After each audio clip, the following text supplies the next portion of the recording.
Welcome to information gathering YouTube channel.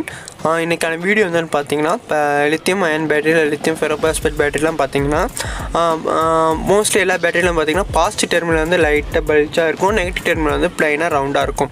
இப்போ இது ரெண்டுக்கும் நடுவில் வந்து இன்சுலேஷன் பண்ணியிருப்பாங்க பேப்பரில். இப்போ இன்கேஸ் அந்த இன்சுலேஷன் போயிடுச்சுன்னா அந்த நெகட்டிவ் டெர்மினல் வந்து பார்த்திங்கன்னா அந்த மேலே டாப் வரையும் வரும். இப்போ எக்ஸாம்பிளுக்கு இப்போ பாசிட்டிவ் டெர்மினலுக்கும் நெகட்டிவ் டெர்மினலுக்கும் இப்போ இடையில பல்ப் வச்சோம்னா லைட் எரியும்ல, அதே மாதிரி இப்போ அந்த இன்சுலேஷனை ரிமூவ் பண்ணிவிட்டு நான் அந்த பல்பை வைக்கிறேன், பாருங்கள் லைட் எரியுது. இது எதனால பார்த்தீங்கன்னா அந்த பாசிட்டிவ் டெர்மினலுக்கும் நெகட்டிவ் டெர்மினலுக்கும் நடுவில் ஒரு 2 சென்டிமீட்டரோட கேப் இல்லை, அது வரையும் நெகட்டிவ் டெர்மினல் வந்து கீழே இருந்து அவ்வளோ தூரம் வரும். ஸோ இது ரெண்டும் ஷார்ட் ஆகிடக்கூடாதுன்னு சொல்லி தான் அந்த இன்சுலேஷன் போட்டிருக்காங்க. இன்கேஸ் ஒரு எலக்ட்ரிக் வெஹிக்கிள்லையோ இல்லை வேறு ஏதாவது பேட்டரி அசம்பிள் பண்ணுற இடத்துல அந்த இன்சுலேஷன் போயிடுச்சுன்னா அந்த பாசிட்டிவ் டெர்மினல் போய் டேரெக்டாக அந்த நெகட்டிவ் டெர்மினலில் டச் ஆகிடும். ஜஸ்ட் ஒரு 2 சென்டிமீட்டர் தான் கேப் இருக்குது.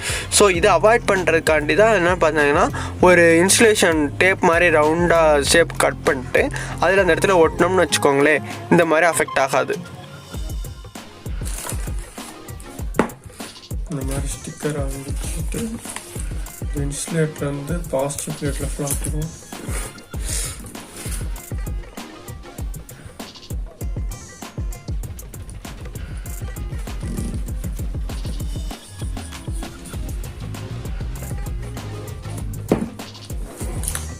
நெகட்டிவ்ல தேவையில்ல, வெறும் பாசிட்டிவ் பிளேட் மட்டும் ஒட்டலாம் போதும். இந்த ஒரு ஷீட் வந்து எனக்கு 80 ரூபா, இது எனக்கு வந்து 16 தான் தேவை, ஆனால் ஒரு ஷீட்டாக தான் கிடைக்கும்னு சொல்லிட்டாங்க. ஸோ வேறு வழி தான் வாங்க வேண்டியதாச்சு.